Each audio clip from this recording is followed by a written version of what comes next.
कार्तिक का प्रथम दिन ज्यादा दुख है, बहुत ज्यादा तकलीफ है, बहुत कष्ट है, तो फिर विष्णु पुराण का एक उपाय जरूर कर देखना। महाराज, विष्णु पुराण में स्पष्ट कहा है कि कार्तिक का प्रथम दिन किसी नदी में स्नान कर कर, तालाब में स्नान कर कर, नदी तालाब नहीं हो तो घर में ही स्नान कर कर, घर के दोनों दरवाजे पर, घर के बाहर दोनों दरवाजे पर घी का दिया लगा दें, उसमें एक कमल गट्टा, किराने की दुकान पे मिलता है काला कलर का कमल गट्टा, एक एक डाल दें नाम और गोत्र बोलकर, और शाम के समय पर एक दिया घर की देहली पर प्रतिदिन कार्तिक के महीने में लगा दें। महाराज, विष्णु पुराण का उपाय। अगर ज्यादा तकलीफ है, व्यापार चल ही नहीं रहा, कर्जे में लतालुम हो गए, यहां तक गति हो गई कि मरने तक की सोच लिया, तो वो कार्तिक के महीने में कर लिया। कार्तिक के महीने में जो दीप दान करता है उसके घर में कभी संपदा की कमी नहीं आती।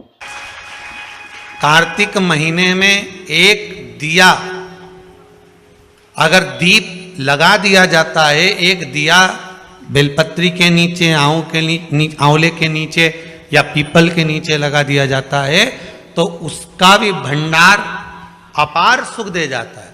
तो ये तो शिव महापुराण की कथा है, कोई साधारण है क्या? सुख है। निर्धारित करना कि हम कार्तिक के जो 7 नियम है, कार्तिक के महीने के जो 7 नियम बताए गए हैं, कम से कम हम 7 नियम में से एक नियम ऐसा पकड़ें जिससे हमारा जीवन सार्थक हो जाए। आप भले 7 नियम नहीं कर रहे कार्तिक के, भले एक नियम करो, पर वो नियम हमारा पूर्ण चलना चाहिए, उसकी नियम की पूर्णता पूर्ण होना चाहिए। आपको कहा था कार्तिक के 7 नियम हैं, उसमें पहला दीपदान, दूसरा तुलसी पूजन, तीसरा भूमि पर शयन, चौथा शरीर पर तेल नहीं लगाना, पांचवा सुंदर दलहन की चीजों का त्याग करना, और छठा ब्रह्मचार्य व्रत का पालन करना, और सातवां अपने जीवन में कार्तिक के महीने में चाहे वाणी का संयम हो, चाहे भोजन का संयम हो, चाहे शब्दों का संयम हो, चाहे दृष्टि का संयम हो, चाहे इंद्रियों का संयम हो, वो संयम रखें।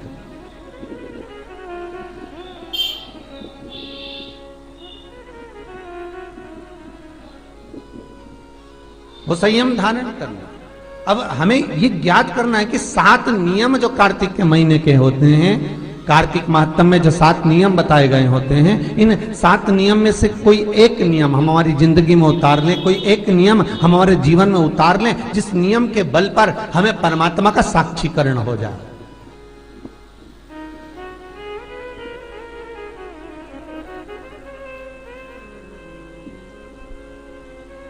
कोई एक नियम। अगर आप दीप दान कर रहे हो कार्तिक के महीने में, प्रतिदिन आपने 1 महीना तक दीप दान करा महाराज, तो ये भी आपका एक नियम है। 1 महीने तक आपने जो तुलसी में जल चढ़ाया, ये भी आपका नियम है।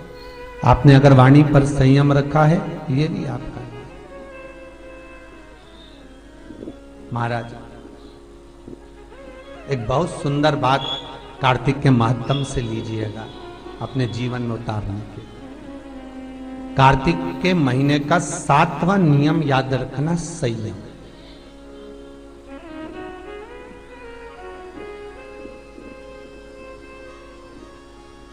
किस समय पर किस चीज का संयम होना चाहिए, ये हमारा। कार्तिक के महीने में जो दीप दान करता है उसके घर में कभी संपदा की कमी नहीं आती है। कार्तिक महीने के दीपदान की महत्वता जैसे ही लक्ष्मी और नारायण ने कही, तब ब्रह्मदेव प्रकट हुए और देवादिदेव महादेव प्रकट हुए मां पार्वती के साथ में, और ब्रह्मा जी प्रकट हुए मां ब्रह्माणी के साथ में। उन्होंने वर प्रदान कर दिया। षडानन कार्तिके भूलवश भी अगर कोई बेलपत्र और शमी पत्र दोनों एक साथ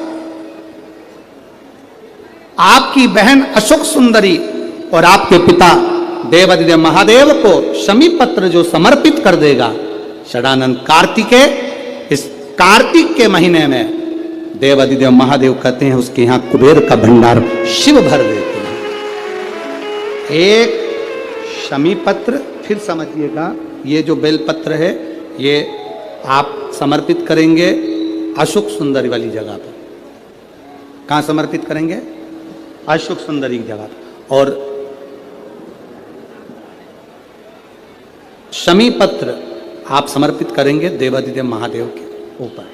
बस इसमें एक चीज का स्मरण अपने को करना है, जब अपन अशोक सुंदरी की जगह पर बेलपत्र चढ़ाएंगे तो ये डंडी का जो मुख है ये महादेव के जो खाली स्थान है, खाली वाली जगह उसी ओर होगा। शमी पत्र की जो डंडी का मुख है इसी की ओर, जिस ओर तुमने बेलपत्र चढ़ाया है उसी ओर शमी पत्र की भी डंडी का मुख उसी ओर होगा। जहां पर आप बेलपत्र की डंडी का मुख रख रहे हैं उसी ओर शमी पत्र की डंडी का भी मुख उसी ओर होगा। तो देवाधिदेव महादेव भगवान शंकर, मां जगत जननी जगदम्बा, श्री ब्रह्मदेव ब्रह्माणी षडानंद कार्तिकेय को वर प्रदान कर दे। समय आता है, आगे वर्णन आया, तारकासुर के 3 पुत्र हैं, तारकाक्ष, विदुम्माली, कमलाक्ष। और ये तीनों पुत्र हैं, ये बड़े विकराल, बड़े प्रबल। इनको मालूम पड़ा कि हमारे पिताजी शांत हो गए तो पिता के शांत होने का इनने बदला नहीं लिया। इन्होंने भगवान ब्रह्मा जी की तपस्या करी, तप कर कर ब्रह्मा जी से वर मांगा, वर दीजिए। ब्रह्मदेव ने कहा क्या वर चाहिए? हमारे प्राण ना छूटे। ब्रह्मा जी ने कहा यह हो नहीं सकता कि तुम्हारे प्राण नहीं छूटेंगे, मरना तो पड़ेगा, प्राण तो छूटेंगे, तो हमें वर दो। हम तीनों मरे तो एक साथ मरे। 3 पुरियों का निर्माण कर दीजिए जिन पुरियों में हम निवास करें। 3 पुरियों का निर्माण करा, तीनों में जाकर तारकाक्ष, विदुम्माली, कमलाक्ष की तीनों निवास करें। तीनों ने निवास किया। जब तीनों निवास